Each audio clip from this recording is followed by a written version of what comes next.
Hey, yo, what up, fans of the sport? What's good? It's Lemekh coming at you with another one. What I want to talk about is Terence Crawford.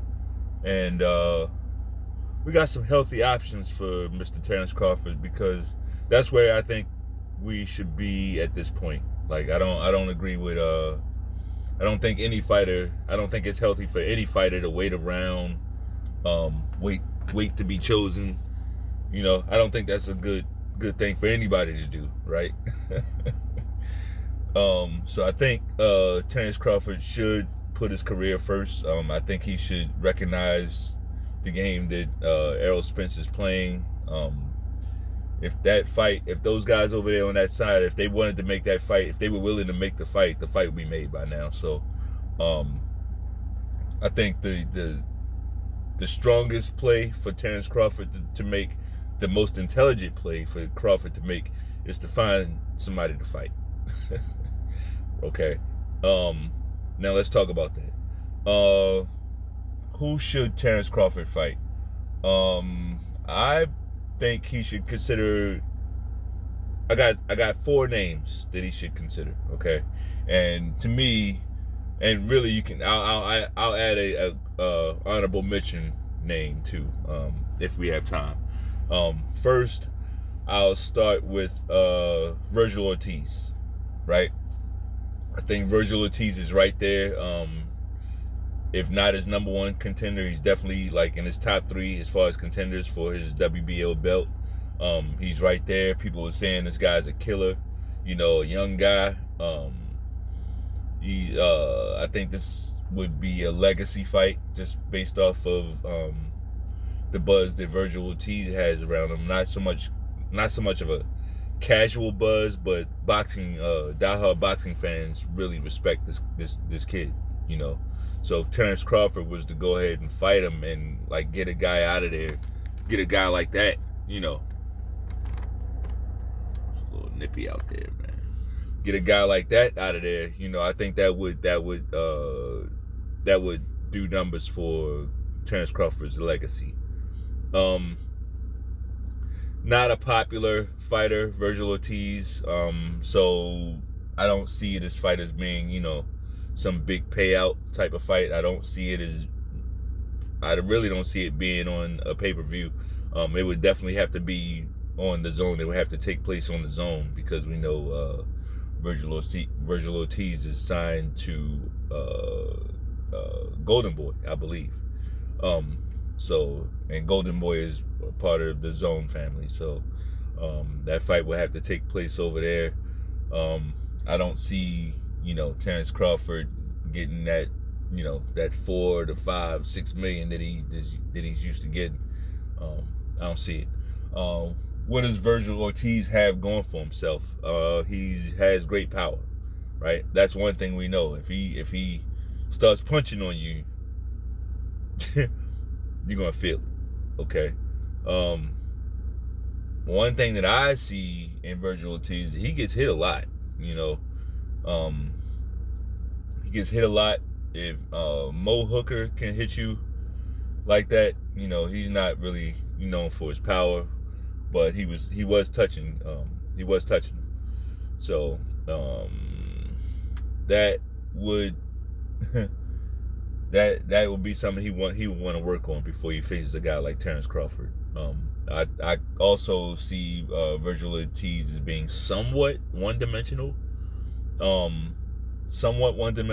Like, he doesn't really rely on his too much boxing ability, and I think that's another reason why he hasn't moved up to 154 as fast as some of us think he should, right? Some of us think he belongs at least at 154 right now, but with that boxing style, not sure how well that his skill set would translate to 154. Just not really sure. You're not gonna go up there and bully those guys around, and the same problems he would have is at 154. I think present to him in a Terence Crawford fight at 147, if that makes sense. So, but I say all that to say it's a good fight. I like the fight. And if Terence Crawford were to choose this guy, I'd be all for it. The second guy I'm gonna mention is another guy that the boxing world is very, very high on. The boxing world is very high on. Outsiders to boxing don't really know about him. He doesn't have like a big marquee value. He doesn't have like, a billion followers on Instagram or anything like that. But this guy is Boots Ennis.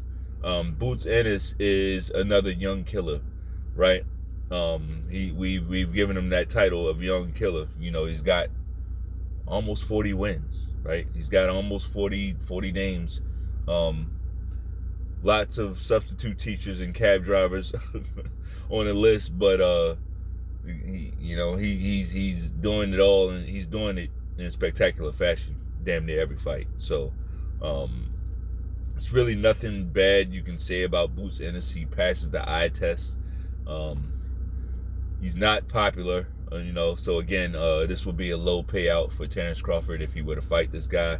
He'd be basically doing it for his legacy, to say, hey, I fought this young killer and got him out of there, and that does stand for something, but Crawford at this point, he's probably doesn't give a fuck too much about that. He probably wants his money, either money or at least the title. Like, he's probably not so much into fighting these young guys that really don't. It's like he's bringing all the value. If they beat him, they become instant stars, but if he beats them, it's like all we can give him is a pat on the back, pretty much, So, not sure how likely the fight is. If it were to take place, it would have to happen on Showtime, because we know Boots Ennis is signed to Showtime, and he's not gonna have the leeway or the cachet to duck around onto different platforms. Showtime's trying to build him up, and they're not gonna. So anybody who wants to fight him is going to have to do it over there on Showtime. Like I said, Boots Ennis, he shows great boxing potential, overall boxing potential. Like he can pretty much do it all. We say that, but let's just go with that. Let's just say he can do it all. Let's just say he can fight with both hands, and he can punch with both hands, and he does fight. He'll switch it up, left-handed to right-handed,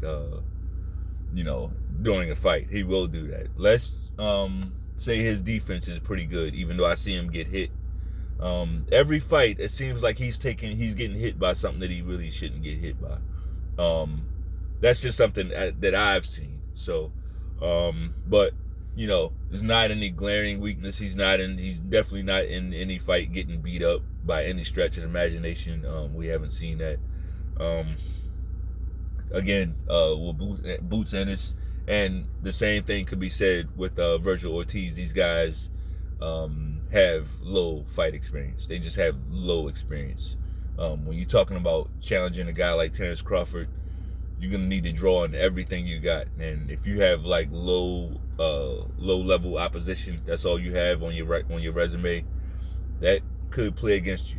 That could definitely work against you, because Crawford, he's seen it all. At the same time, Father Time, nobody beats Father Time, right? So we can't just all give it all to experience.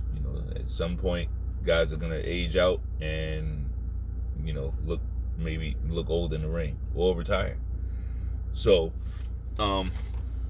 that's what I got for Boots Ennis. Now this next fighter I think is a good fight. I don't know why the boxing public just very I don't know. It's like as soon as one person gets down on something, the narrative just catches on like wildfire. Now, right now, the narrative is that this guy, I guess, all of a sudden he can't fight. Now, he's only got one loss on his resume, right? He's got one loss on his resume. He tried to make fights with greats, some of these great fighters from some of the great fighters in boxing history, and couldn't really get the fight. So His career doesn't really look as good. Now he does have what I consider that one loss is a bad loss for me. For me, it is. But nonetheless, he's got one loss, and I think the guy can fight. Okay, and this guy is Keith Thurman. I like Keith Thurman. I think Keith Thurman is a very, very good back foot type of fighter. He's very comfortable on his bike. You know, he's very comfortable using his legs, his speed. He has very good foot speed. And I think he fights to his strength for the most part. Keith Thurman is a proven veteran. He's a former champion, right? So if Crawford were to pick a guy like this, he has his name just kind of jumps out, okay, on a marquee. He's a proven veteran, like I said. He's a former champion. So this would be a pretty decent money fight, right? A Keith Thurman and Terence Crawford fight would be a pretty decent money fight. Other than Errol Spence, this is probably the next biggest fight that Terence Crawford could have in at the division. With that said, if Errol Spence ducks Terence Crawford, who do you think they would line up Errol Spence to fight next? Keith Thurman. Now, it would be harder for him to do because he's got those mandatories, like he's got Stanionis and he's got Boots Ennis who want their shot. So it would take some doing for him to get out of a fight with those guys. But if anybody would do it, it would be Errol Spence doing it. And he'd be doing it to fight this guy, Keith Thurman. So I'll just throw that out there. Popular fight. This would be a popular fight. It would definitely go on pay-per-view. Possibly legacy fight. I feel like if they could just build Keith Thurman up a little bit more, maybe if he could get like a good stoppage, quick knockout victory before a Crawford fight, then have him and Crawford fight each other. You know, both of them coming off of, build it up a little bit.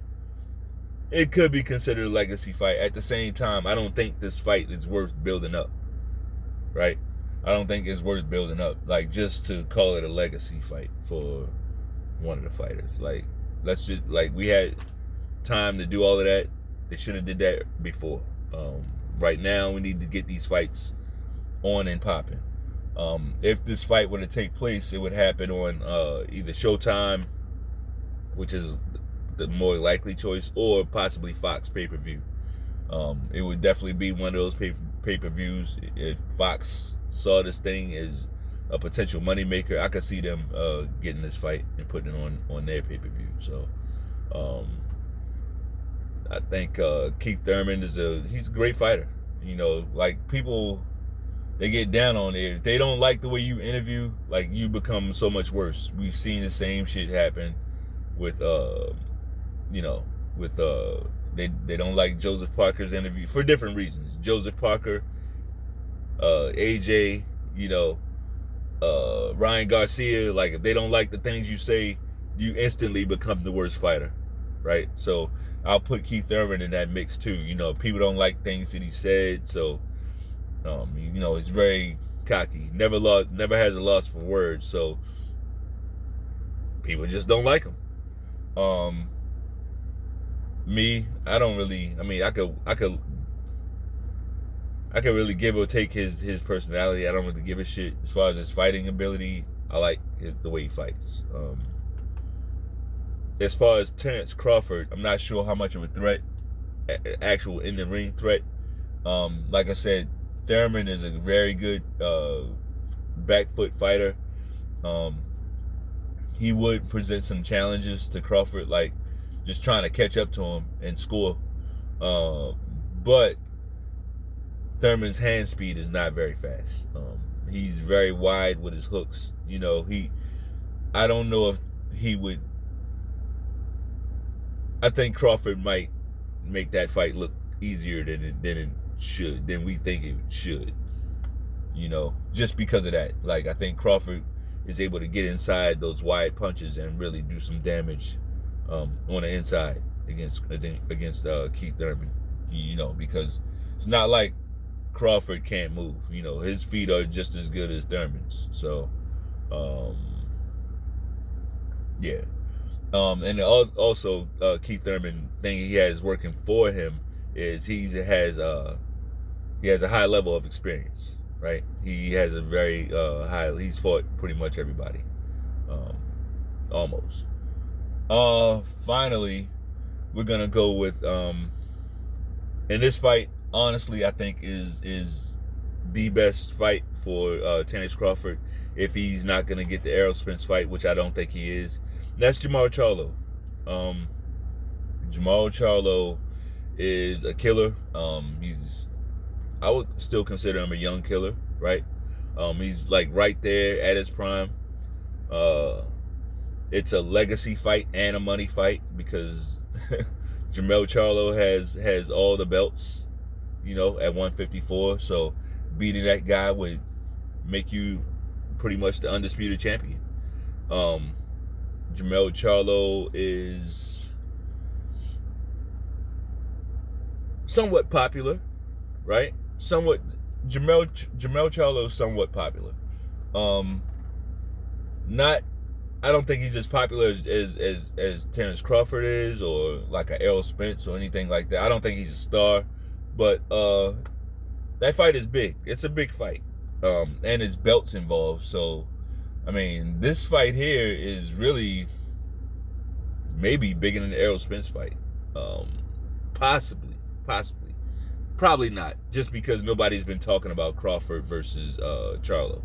Like, that hasn't been talked about for years. So maybe I'll give the Spence Crawford fight, a bit of a nod over this. But this one's like right there. This is a great fight. If that's really something that's an option, hey, let's make it happen. Let's make it happen. Dangerous fight for Terence Crawford. Dangerous fight for both guys, right? But Crawford started out as a lightweight, okay? So, yeah, weight classes, they exist for a reason. And this would be a dangerous fight, for him. One thing that Jermall Charlo has going, he's a great fighter. He has great power. I do think he's somewhat basic as a fighter, but he has great power. And another thing that Jermall Charlo has going for him, he's pretty twitchy. He's pretty twitchy in that ring, right? You can get definitely caught and surprised with something. He has a good work rate, right? He has good work rate. His IQ is not the highest, but it's just not a weakness either. He fights to his strengths. I think Jermall Charlo is a good fighter, and he has good experience. He's right there at his prime. So it's like, no, he doesn't have the high level of experience, but he's fought some guys too. Like, he's got good experience. He's definitely got good experience, possibly working on great experience. So I like the fight. It's a damn shame that we're here, that we got to talk about this. Like, I would have thought by now, like when we heard the rumor was not November 19th. We can forget November 19th, people. Like, that ain't happening. If this fight, if it happens at all, it happens. And I'm talking about Spence and Crawford. Spence and Crawford, if it happens at all, we talking about next year now. We talking about like February at the earliest. That's what I'm saying about that. So it's a damn shame that we're here, but it's all right. Like, let's just move on so we can get the fights. Get some guys that really want to fight. We know it's gonna be a million excuses. It's okay. Let's go. Let's keep the sport moving. And boxing needs a sport. I mean, boxing needs a fucking league. Sorry, boxing needs a league, people. So if you like the video, go ahead and jab your way on that like button. Just go ahead and jab your way with a triple jab on the like button. Peace.